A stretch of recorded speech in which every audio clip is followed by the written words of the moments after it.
Editors take में अनिल जी से समझते हैं वीकली एक्सपायरी के दिन बाजार में आई इस धुआंधार तेजी के कारण। वायदा कारोबार के हफ्ते के एक्सपायरी के दिन भारतीय बाजारों के लिए एक और बड़ा और ऐतिहासिक ट्रेडिंग सेशन, जहां पर निफ्टी ने फिर से बनाए नए रिकॉर्ड और बंद हुआ लाइफ टाइम हाई पर। जी हां, पहली बार 17,200 के पार बंद होने में निफ्टी कामयाब रहा। 17,245 का हाई बनाने के बाद सेंसेक्स भी इंट्राडे में हाई नहीं बना पाया, लेकिन क्लोजिंग बेसिस पर सेंसेक्स भी आज रिकॉर्ड हाई पर बंद हुआ। बैंक निफ्टी अपने रिकॉर्ड हाई से बेहद करीब है, 37,700 का हाई है, उसके बेहद करीब पहुंचता हुआ दिख रहा है। मुश्किल से 700-800 पॉइंट और दूर बचा है, लेकिन आज जो क्लोजिंग मिली है इस पूरे रनअप की, अब तक की बैंक निफ्टी की भी सबसे बेहतरीन क्लोजिंग है, 36,800 के ऊपर। तो आज की इतनी मजबूती की वजह क्या थी? अमेरिकी बाजारों से अच्छा एक्शन मिली है, जुलाई सही, लेकिन खरीदारी का माहौल पहला ट्रिगर वहां से।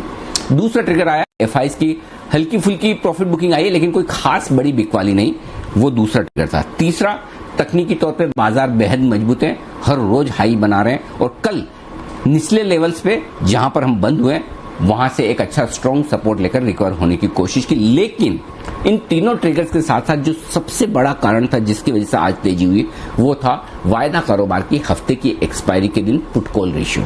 कल पुट कॉल रेशियो बहुत ज्यादा था, 1.66 ओवरबॉट मार्केट था, जरूरत से ज्यादा लोगों ने खरीद रखा था, हल्का हो गया, दिन के निचले स्तरों पर बंद हुआ।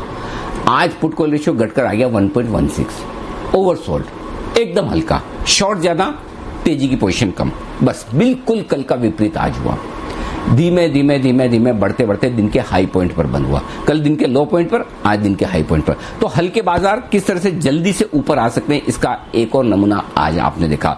मिड कैप और स्मॉल कैप शेयरों में गजब की रफ्तार है, बहुत ही बढ़िया तेजी है और अच्छी क्वालिटी के मिड कैप स्टॉक्स दौड़ लगा रहे हैं। और आई एम श्योर काफी ट्रेडर्स की जो 2 हफ्ते पहले की दिक्कतें थी कि हमारे स्टॉक्स बहुत करेक्ट हो गए, कब भाव आएंगे, काफी शेयरों के भाव आ रहे हैं। हालांकि अब भी आना बाकी है, सारे ऐसे नहीं कि हाईज बन गए बहुत आगे। अच्छा, मिड कैप इंडेक्स ने भी लाइफ हाई बनाया है, तो ओवरऑल बहुत बढ़िया तेजी का मोमेंटम रहा है। बाजारों में लगातार रिकॉर्ड बनने का सिलसिला आज भी, इस हफ्ते चारों दिन रिकॉर्ड बने हैं, जबरदस्त एक्शन बाजार में।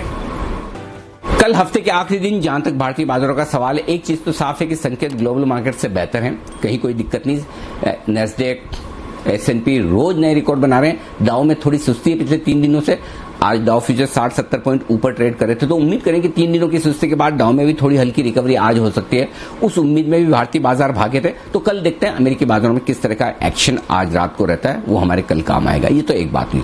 दूसरा, एफआईज घरेलू फंड्स की तरफ से एक्शन क्या होता है। आज की स्क्रीन देखकर, ट्रेडिंग पैटर्न देखकर लग रहा है कि एफआईज फिर से दमदार खरीदारी के मूड में आ जाए, तो डेटा अच्छी आनी चाहिए। ये 2 ट्रिगर तो अच्छे हैं, लेकिन अब एक ट्रिगर और जो इंपॉर्टेंट है वो है वायदा कारोबार का। एक्सपायरी की वजह से आज जो शॉर्ट कवरिंग होनी थी हो गई खत्म, ठीक है।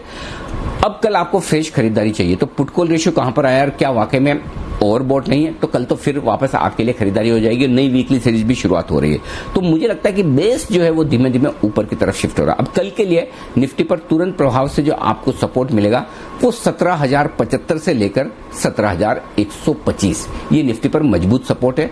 ऊपर में 17,300 से लेकर 17,375, ये ऊपर रुकावट का लेवल। बैंक निफ्टी नीचे 36,500, 36,600 स्ट्रॉन्ग सपोर्ट है। 37,000 के आसपास 37,000, 37,100 हल्की रुकावट है। एक बार उसके पार पहुंचे तो 37,300 से 37,700 की रेंज वो आने की तैयारी में अगले सेशन में आ जानी चाहिए। जिस तरह का मूड माहौल है, ऐसा लग रहा है लंबे इंतजार के बाद बैंक निफ्टी भी अब रिकॉर्ड हाइज बनाने को तैयार होता दिख रहा है। तो ओवरऑल तेजी का रुझान बरकरार है और मिड कैप स्मॉल कैप शेयरों में पार्टी चल रही है, अभी भी चलेगी, तो वहां पर भी आपको फोकस रखना चाहिए कल हफ्ते के आखिरी दिन।